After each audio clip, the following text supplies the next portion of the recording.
सभी परसामा पंचायत खुर्द के वासियों से नम्र निवेदन है कि आपके पंचायत से मुखिया पद के भावी उम्मीदवार श्रीमती पूजा देवी पति संतोष कुमार शर्मा जी को मुखिया पद पर भारी से भारी मतों से विजयी बनाए।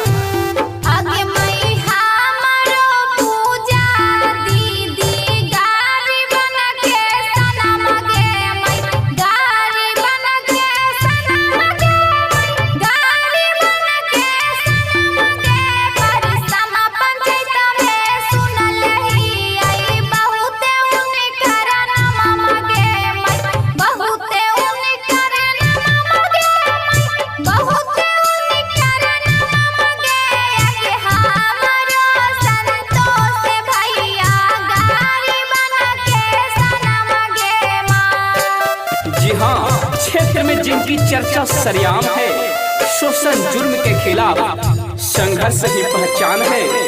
सुख दुख मिलकर बांटते हैं, जानता सारा जहान है। जी हाँ, परसावा पंचायत के वासियों जिनका पूजा देवी एवं संतोष कुमार शर्मा नाम है।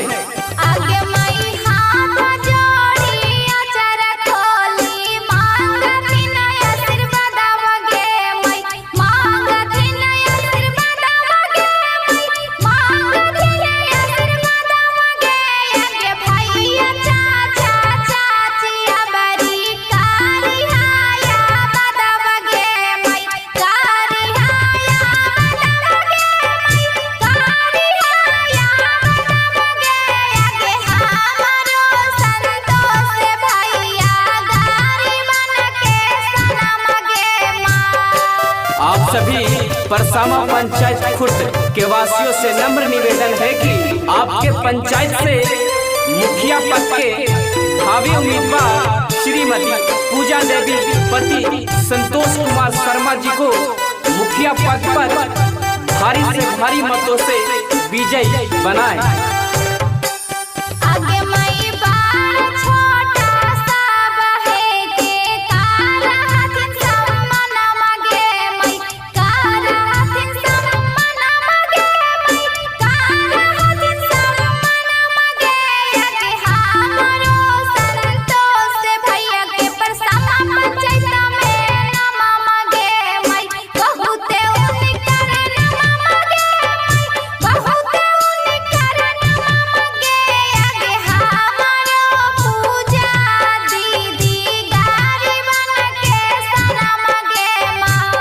जी हाँ, क्षेत्र में जिनकी चर्चा सरेआम है, शोषण जुर्म के खिलाफ संघर्ष ही पहचान है।